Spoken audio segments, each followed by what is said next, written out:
So at the end of last class, we were working with gravitational potentials and graphs and trying to figure out how to interconvert or understand the relationships between the axes on these graphs and interconvert formulas that we had for gravitational potential, gravitational field strength, gravitational forces.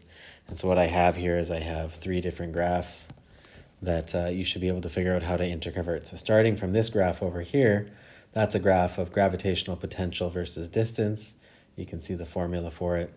How would you go about interconverting that to that graph? So the second graph over here is a graph of gravitational potential energy over distance. So what would I have to do in order to convert gravitational potential into gravitational potential energy? And in order to do that, as we learned last class, all I have to do to find gravitational potential energy is to take my gravitational potential and multiply it by mass. So if I took every point on that graph and I multiplied it by mass, I'm going to get that graph over here on the second graph, which is gravitational potential energy over distance.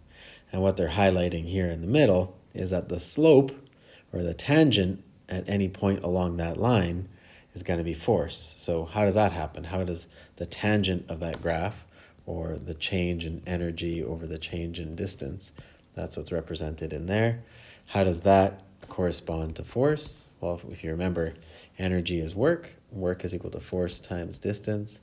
And if I divide that by distance, the distance cancels out, and that's why the tangent of that graph in the second graph is force. Okay? And when I look at the third graph, that graph is representing the area under that graph is going to be the work that's going to be done. So if I have a graph of gravitational force over the distance, you'll see it's also an inverse relationship. It's an inverse squared relationship because gravitational force is equal to G m1 m2 over r squared. If I graphed the force over r, it's going to not be a linear relationship. But if I was able to multiply the axes and get the area under the graph, that would tell me the change in energy that I would have to put in order to move an object from one place to another place in a gravitational field. So these are just three different graphs. I can come up with many different ones and change the axes. It's something that you're responsible for in the IB physics program, is to be able to look at graphs and understand the relationships between the axes, the shapes of the graphs, what the tangents of the graphs mean. And as you can see in higher level, what I talked about last class, I have to be very comfortable interconverting formulas. All right. Another thing I talked about at the end of last class was I gave you an example of the Earth and the Moon. And I said, what would the gravitational field look like between the Earth and the Moon? Remember that there's going to be a point somewhere between the Earth and the Moon, marked here with an X, where that gravitational field is going to be zero. You'll have actually zero gravity between that point, okay?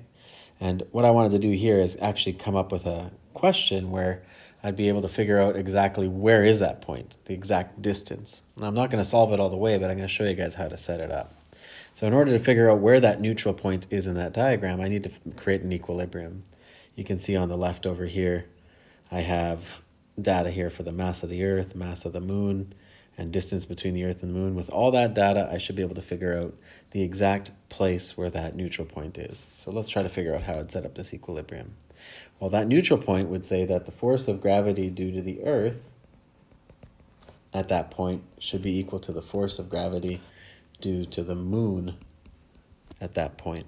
Okay, so further substituting some equations in here, G times the mass of the Earth times the mass of that object that we placed at that point, divided by, let's say, r squared, that'd be the distance from the Earth to that neutral point, is going to be equal to G times the mass of the Moon times the mass of that same object, divided by the distance from the Moon to that object. Now, I can use some pretty clever algebra and say that, well, that distance is going to be 384.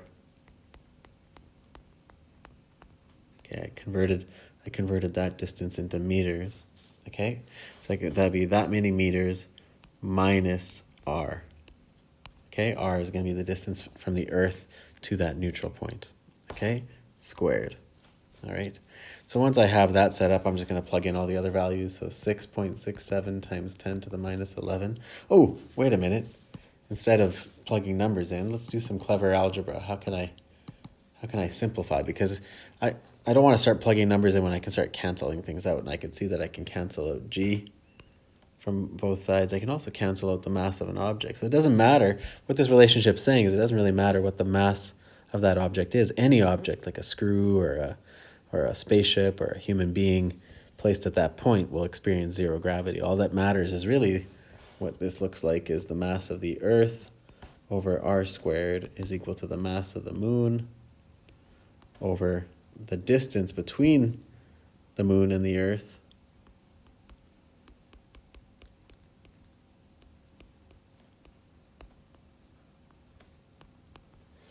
okay, and I can even move this mass of the Earth, mass of the moon. That tells me that there's a ratio. The ratio between the mass of the Earth and the mass of the moon is equal to r squared over 384,400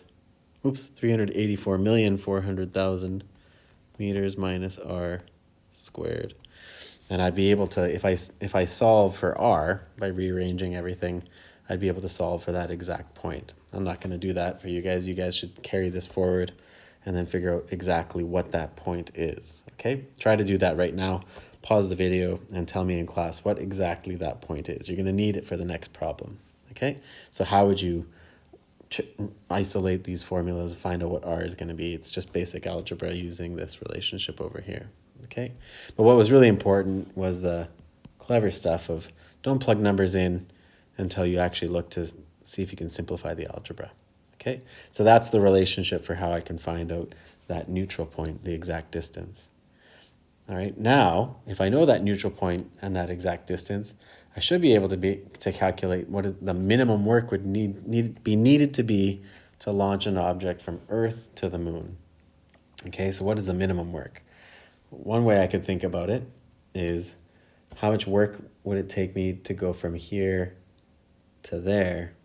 If I tried to calculate that and I looked at this graph and the graph says potential energy over distance, and if I just went and read the graph and said, oh, okay, look, what's the difference between the potential energy from the bottom here, 0 to this point over here, and I calculated the difference between that potential energy and said that would have been it, I would be wrong because my object would only get to this point over here.